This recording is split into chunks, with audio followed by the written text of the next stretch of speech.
and today I'm doing a book review of The Wrath in the Dawn by Renée, Ahdieh, and I have a lot to say about this book. The way I'm structuring my book reviews is spoiler-free review, kind of like more of a summary of what you can expect from the book, and then I'll get into the spoilery section because I hate being spoiled for books. I would never wish that on anyone. This book was recommended to me by my friend Laai, and I'm gonna link her Tumblr down below. This is a retelling of the tale 1001 Nights, where the Sultan kills his bride every morning at dawn, but one wife that he takes eventually tells him a story every night, and he keeps wanting to hear the end of it, so he keeps her alive. Alright, so this book is a historical fiction with a little bit of fantasy magic, with a ton of romance as the overlying theme, but it's not nauseating. I hate love, but I love reading romance books, and this one just takes the cake. This was everything I wanted it to be and more. It's a slow build, but once you get into it, each quote just hit me more and more deeply inside my heart. Renée Ahdieh is a wizard of words. I read this on my ebook so I could easily add bookmarks and go back to them later, and I added 77 bookmarks. That's a ton of moments in this book that hit my heart and my soul. Definitely loved it. 5 out of 5 stars. There are very few books that make me stay up all night reading them, and this one was one of them. The Wrath of the Dawn, more like the Wrath of the Dawn, because I stayed up all night till dawn to read this book, and then I went outside and Instagrammed it with the dawn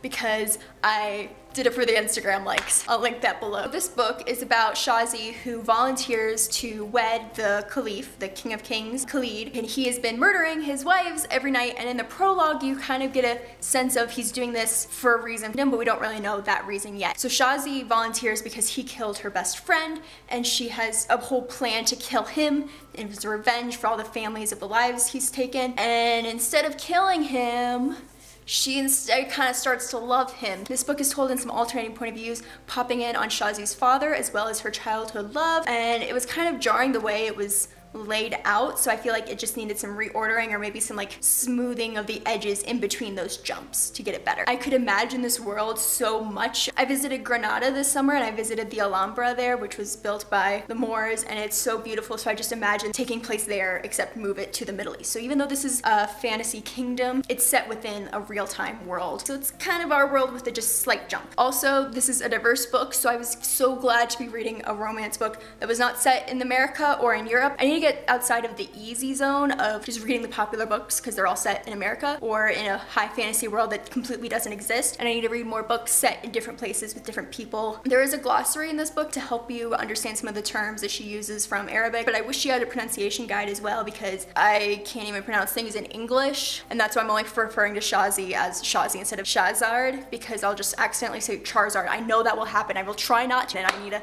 just call her Shazi to make it easier. This book definitely hit me right at the epigraph. I once had 1,000 desires, but in my one desire to know you, all else melted away. And that's what you need to know about this book. The Wrath in the Dawn is a part of a duology with the sequel, The Rose and the Dagger, coming out May 3rd, 2016. And there's also a novella out called The Moth and the Flame about 2 of the secondary characters' love story as well. I've been actively reading retellings this year, and so I'm really glad to have found this one. I read a middle grade retelling of this called The Shadow Spinner by Susan Fletcher. It's about this crippled girl who works for the Sultan's wife, and she goes out into the town and the city to try and find the ending for the tale. I can't really remember how it ends, but I know I really enjoyed reading it, so I'll link that as well below. I think that's all I can really say without giving away too much more. I mean, So if you haven't read it, go read it.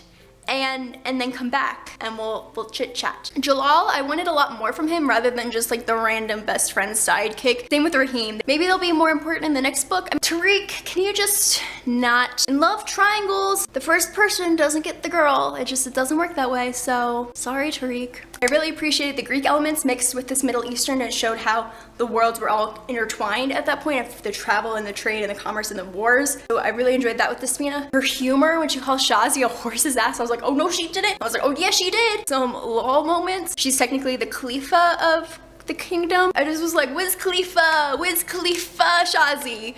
And that's not what it was meant to be. And the whole time I was reading this book, I just wanted to eat olives, and they don't even eat olives until the main feast. But I just was hungry for these olives that I had in Ibiza. Hashtag name dropping. They were just really delicious. They're also all girls archers now. Katniss, Merida, Shazi, Feyre, others. Everyone's an archer now, okay? Alright. I don't know what Shazi's father is doing, but he needs to stop. And like halfway through the book, I totally forgot that he could do magic. Needed some more repetition. Oh, 2 other quotes. For the wonder of a first love can never be matched.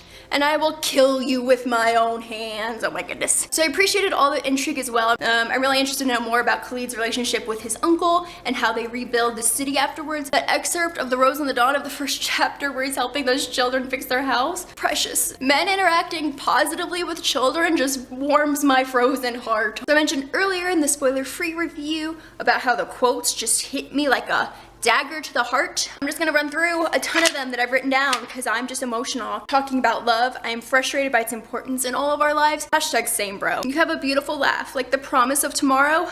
Oh my goodness. Lead says to Shazi, no, destroy me. Destroy me? How about this book destroyed me, huh? How about that, Renée Ahdieh, huh? Huh? And then when Musa Saragossa gives the carpet to Shazi, let it take you to where your heart longs to be. I just know that in The Rose and the Dagger, she's gonna use it to get back to Khalid and it's gonna be beautiful. And Shazi says in her head, this is madness, he makes me weak. Ugh. If love could just not make you weak, function like a normal human being, I'd be much more prone and apt to appreciate love. And then when all the moments when Shazi could tell that he was in the room, oh my gosh, because she knew instinctively that he was there. My queen is without limitations. On pain of death, you are as important to him as his own life. Can we just talk about the depth of how much this man loves his wife? I kept forgetting they were married too. Like I always just forgot. I'm just like, oh, they're just in love. I'm like, no, they're like married and we don't often see married couples, so this is really cute. Is it so arrogant to want something that doesn't change with the wind, that doesn't crumble at the first sign of adversity? No, that's not arrogant, that's beautiful. And every time he calls her Junam, my everything. Ah! When Omar is telling Tariq some things exist in our lives for but a brief moment and we must let them go on to light another sky. You know the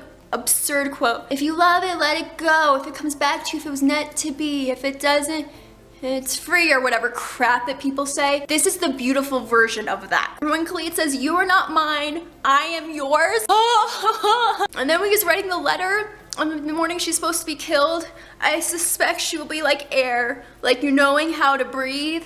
And he stops writing because he realizes he can't live without her. Love is a shade of what I feel, not the whole thing, just a shade. Shazi is the destroyer of worlds and creator of wonder. Renée Ahdieh, you are the destroyer of my world and you are the creator of wonder in it also. If you are just one girl, I am just one boy, because that's all they are. Is in love. Just because Khalid was gonna let Shazi kill him because he killed Shiva and he just was gonna sacrifice his own life. And Shazi says, you honestly expect me to breathe in a world without air? No air, no air. Tell me how I'm supposed to breathe with no air. Jordan Sparks, Chris Brown nonsense, 2008. Hashtag no air. My soul sees its equal in you. Ugh. Nothing could compare to the wonder of you. Nothing could compare to the wonder of you, the Wrath of the Dawn. You are so wonderful. I believe when you truly love someone, you want what's best for that person. Hashtag sames. Hashtag samesies. Hashtag Bay. Oh, and then when she's kissing him goodbye, for this was a kiss of definition, a kiss of understanding, for a marriage absent of pretense, and a love without design. And finally, the last lines when Khalid's writing a letter to her when he's not with her. So I write this to the sky. I love you 1,000 times over, and I will never apologize for it.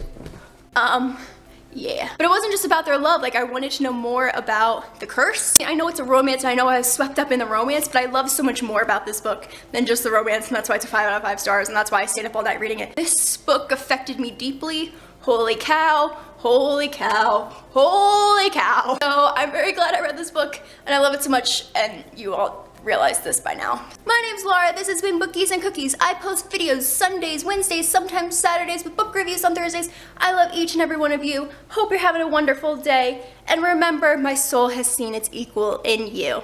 Thanks, guys. The Rose and the Dagger release date. I have too much coffee in my system. That's why I'm so jumpy and out of breath. And also these skinny jeans are cutting off circulation, which is already bad enough. Already bad enough. What I all just said got put into Google system. Oh my gosh. The Rose and the Dagger release date. As much coffee in my system that slides so jumpy and out of breath easily cut off circulation, which is okay. Fight me, bro. It's on my phone. I'm expecting a phone call. Nope, it's just Kim Kardashian. It's fine.